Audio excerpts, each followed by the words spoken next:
Today, throughout the world, we are celebrating World Mission Sunday. You know it's throughout the world because it's even in the title, World Mission Sunday.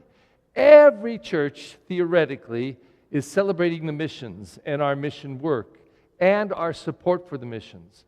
So these readings, I think, take on extra significance as we relate them to the work of the missions. The first two readings are talking about someone surrendering themselves, even accepting suffering, perhaps even death, for others, for the sin of others. That's why I had to stop you for that first reading because, where'd you go? Because it's key to this theme today, the handing over of self, and Jesus identifying with that. Because that, in contrast to the gospel, is where the tension will help us to see what Jesus is after, what the gospel's after, what it means to be people of the kingdom. So we have the story that we also heard it in September. We also heard it during the week. This idea of the first being last and last being first. But we get the context of the setup that these two sons of Zebedee are walking along with all the other apostles, walking along with Jesus, and they ask this question. We say, Jesus, we'd like you to do something for us, which is kind of aggressive and, amazing in itself. Would you do this for us? We want you to do this very thing. So he says, well, what do you want? So they say, we would like to sit at your right and left when you get into your kingdom. And he says, well, that's not mine to give. But he asks them, can you do the suffering that's required? And they said, we can. And he says, you will. But sorry, I can't give you the gift. That comes from my Father. But then it heats up because the other disciples get really perturbed at this. Maybe jealous, I don't know. But they get bothered by this, that these two would ask such an audacious thing. And then Jesus goes into his teaching that the first shall be last and the last shall be first. And he holds it up as an ideal, as something that we should all seek and strive for. So I was thinking during this week, who does that? And one person I think who does it, or one class of people who do it, are captains of ships. Because what's important about the role of the captain of the ship? Anybody? The last one on the ship to save himself after everyone else. So right in the job description is, should the ship go down, you're the last one off. So he gets the paper, says, I want to be a captain. They say, okay, here's your job description, blah, blah, blah, blah, blah, blah, blah, blah. Number 10. What? To be the last one off the ship? So once you sign on that, that's your commitment. How many ships go down? Oh, for Pete's sake. 99% never go down. I mean, I'm not talking about time of war. That could be different. But I mean, really, how many captains have to wait until everyone's off the ship because it's sinking? So therefore, it's in the job description, but how many will see it? And we might be very impressed that that's the role of the captain, but how many see it?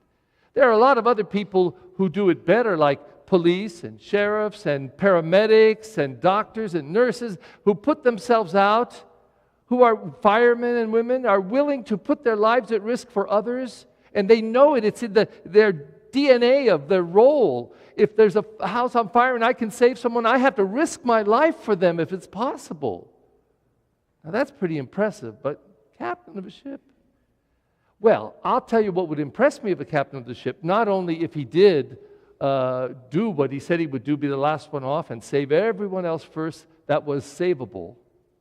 But what if, instead of walking around like this, and I'm not saying they do it, but I'm just using an example, they walk around, hello, I'm captain of the ship, and everyone's supposed to bow and scrape because I'm the captain. I'm the one steering the ship. Without me, you're not going to get anywhere. Jesus says, you as captain will walk around and say, what can I do for you? How are you? Yeah, you go first. Captain, you should eat first. No, that's all right, you go first. That has this attitude that everybody else here, I'm here to serve them. That's the goal. That's what it means to be a Christian, says Jesus. So I thought, in contrast to this, or in connection with this famous story, I think it's John 5, only in John, about the pool at Bethsaida. And there's a paralytic there who has spent 38 years because there was a legend. They say it's a legend, and it's beautiful in John because Jesus is going to combat and defeat the legend. He's going to combat and defeat the illness of the body and of the spirit and of the mind and bring wholeness and healing. But here's the situation. There was a belief that at the pool of Bethsaida, every once in a while or every year, I don't remember which, an angel would come and stir up the waters, and whoever got in the water first would be healed of any infirmity. That pretty much tells you it's a legend right there. Magical. When the water got stirred up by the angel, whoever got in there first would be saved. Well, this man was paralyzed. He could never get in. So for 38 years, this man tried to get in, and nobody helped him. Nobody put him first. He needed a captain. Someone would say, here, let me help you. And he mentions that. He doesn't lament it. At least I don't hear it, maybe in the original language, but he just says, well, for 38 years he was paralyzed. He says, but when the waters were stirred, I could never get in. And because I didn't have any help, I couldn't get there first. So I did a little math. Thank you for the internet. Do you know that you take 38 years and multiply it by 365 days of the year, that's 13,870 days this man was paralyzed. Now, I'm not paralyzed. I have aches and pains, lower back issues and stuff, but I can walk. I could run if I have to. To be paralyzed for 13,870 days. And then I thought, yeah, but who sits there the whole day and is aware? They're aware of hours. So I took 13,870, I multiplied it by 12, thinking there's 12 waking hours pretty much. That's 166,440 hours while awake that this paralyzed man had to deal with paralysis, be limited.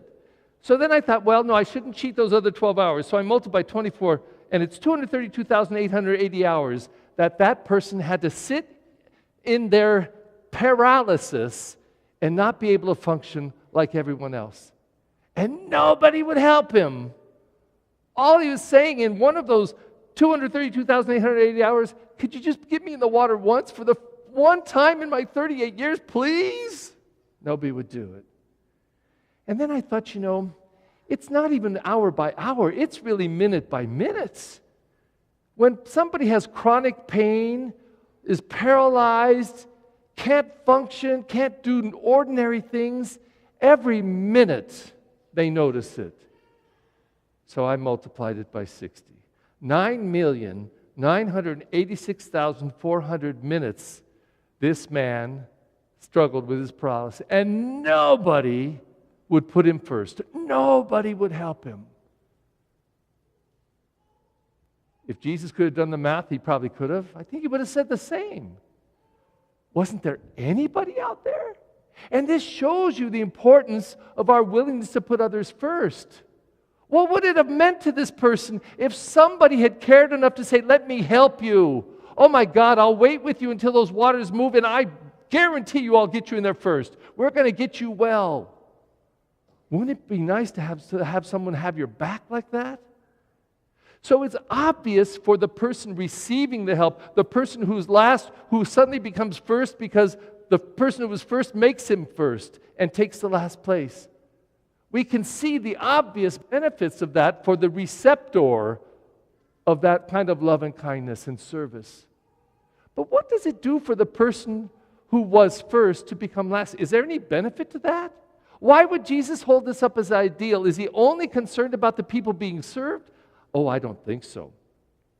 Because Jesus was an extraordinary teacher, and Jesus got it. He always got it. He always understood there was a deeper level. There was something that was in it for everybody. There was grace. There was love.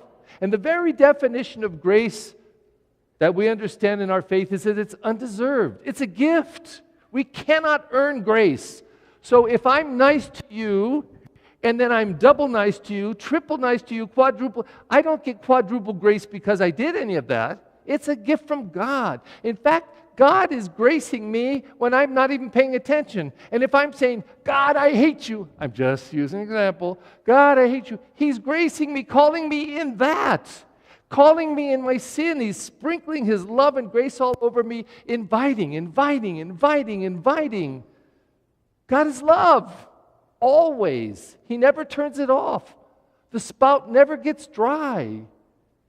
And the best of it is we believe that we get more grace than we can even use. That's the story of the multiplication of the fish and loaves. There were 12 baskets left over. 12, get it? 12 tribes, 12 apostles, 12, more than we could ever use. That grace keeps flowing. So what happens to a person who chooses to be servant to all? What happens to a person who chooses generous love? What happens to a person who lays themselves out for others? Anything good? Well, Jesus would tell us that's why it's the stuff of the kingdom of God. Because when we step into those shoes of generous giving, generous love, we are changed. We are graced. We are blessed. But I would caution all of us. We lose it immediately because of our intention. If I am nice to this wonderful woman in blue because I want the grace, and if I'm doubling nice to the woman next to her because I say, come on, God, give me more, and if I'm triply and quadrupling nice because I'm saying, God, look at what I did, hello, give me some of that, we already lost it. Because that's not the shoes of generosity. That's the shoes of craving to get more and more and more and more. But the point is, when we get it when we lose it. We gain it when we give it away. We choose last and others first, and then we find that in the kingdom we're really first when we're last. On one level it sounds ridiculous. It doesn't make sense. But the person who does it and discovers it knows it's true. Today, Jesus invites us really, I think, to become a people of grace, a people of love, and in that, to discover His life.